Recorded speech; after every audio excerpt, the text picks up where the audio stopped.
Peoples party और नून league में दूरियां कम करने की कोशिशें। सैलाब फंड का वादा याद दिलाने पर वजीर खजाना इसहाक डार ने बता दिया, मईशत की हालत 1998 से ज्यादा खराब है, चार्टर ऑफ इकोनॉमी करना होगा। चौधरी शुजात हुसैन की लाहौर जेल में सदर पीटीआई चौधरी परवेज इलाही से मुलाकात। आईजी जेल खाना जात खुद चौधरी शुजात को वालिद साहब के पास लेकर गए। मुनस इलाही का दावा, पंजाब असेंबली भर्ती केस में साबिक वजीर आला की दरखास्त जमानत पर फैसला कल तक महफूज। विफाकी बजट में सिंध की नई स्कीमों के लिए पैसा नहीं, नारोवाल में अरबों रुपए की स्कीमें मंजूर कर ली गईं।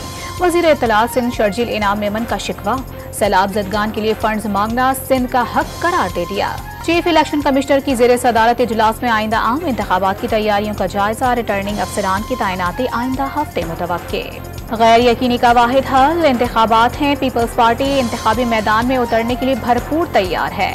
जियाले रहनुमा फैसल करीम कुंडी की प्रेस कॉन्फ्रेंस।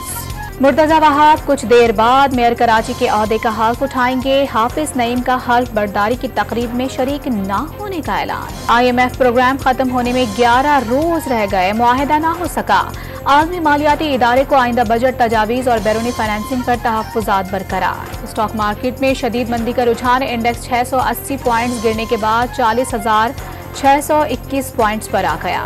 औरंगज़ई में कान हादसे के बाद रेस्क्यू ऑपरेशन मुकम्मल, तीनों कानकुन की लाश निकाल ली गई। 5 रोजा कोशिशों के बाद 700 फुट तक कान की मुकम्मल सफाई। कराची एयरपोर्ट पर महकमा कस्टम्स और SF का तनाज़ा, 2 घंटे काम बंद रहने के बायस 3 परवाजें बगैर कस्टम क्लियरेंस रवाना होने का इंकशाफ। इस्लामाबाद में prime minister national innovation awards की तकरीब जारी। 100 बासलाहियत नौजवानों में 16 करोड़ रुपए तकसीम किए जाएंगे। और पाकिस्तान में जिलहज का चांद देखने के लिए मरकजी रूयत हिलाल कमेटी का इजलास आज शाम कराची में होगा। मौलाना अब्दुल खबीर आजाद सदारत करेंगे।